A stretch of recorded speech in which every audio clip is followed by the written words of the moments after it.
ছেলেদের যে কর্মসংস্থানের অভাব সেটাকে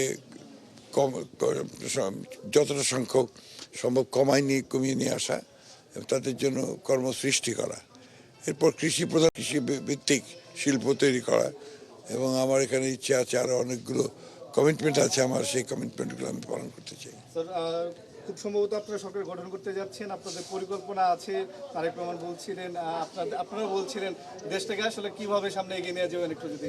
সেটা তো আমরা ম্যানিফেস্টোতে বলেছি, এত অল্প পরিসরে তো সেটা বলা যাবে না। তো আমরা দেশকে গণতান্ত্রিক এবং একটা সমৃদ্ধ অর্থনীতি, সমৃদ্ধ একটি দেশে পরিণত করতে চাই, দারিদ্র্য দূর করতে চাই, কৃষক শ্রমিকের সমস্যা দূর করতে চাই। এই নির্বাচনের মাধ্যমে গণতন্ত্রের পথ আসলে আমরা শুরু করলাম এবং যাত্রা শুরু হলো, আপনি সকালে বলছিলেন এর মাধ্যমে। তাই এলো ইনোভার, যেন আপনি লাইফে থাকেন রেডি প্রতিদিন। Innova, designed for now.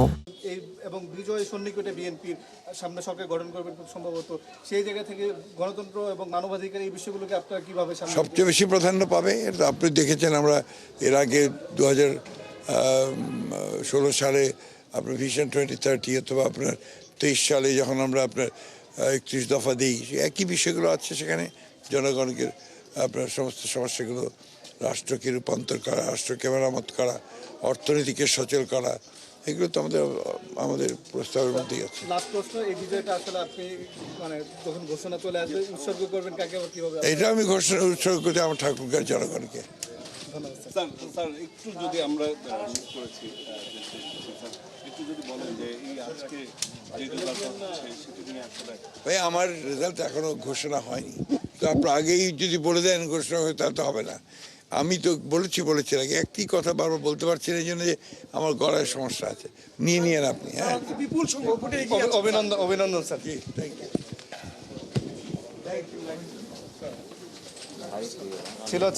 ছিলেন লাইভে ছিলেন।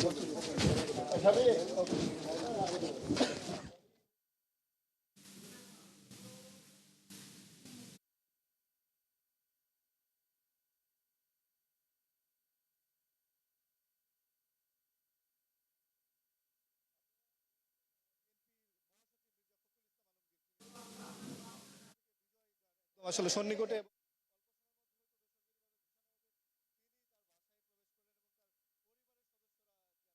যাব তার গণতান্ত্রিক লড়াইয়ে তার সাথে ছিল, পাশে ছিল তার স্ত্রী, তার কন্যারা, তারা কিন্তু এখানে অপেক্ষা করছেন। আমরা শুনছিলাম তার বাসার বাইরে থেকে যে সেখানে এক ধরনের উদযাপনের, সেলিব্রেশনের, এবং মির্জা ফখরুল ইসলাম আলমগীর কিন্তু বলছিলেন তার এই যে বিজয় যেটা ঘোষণা হবে অল্প সময়ের মধ্যে, তার এই বিজয় তিনি ঠাকুরগাঁওবাসীকে তিনি উৎসর্গ করতে চান, এবং তিনি বলছিলেন বিএনপি সরকার গঠন করতে যাচ্ছে। আমরা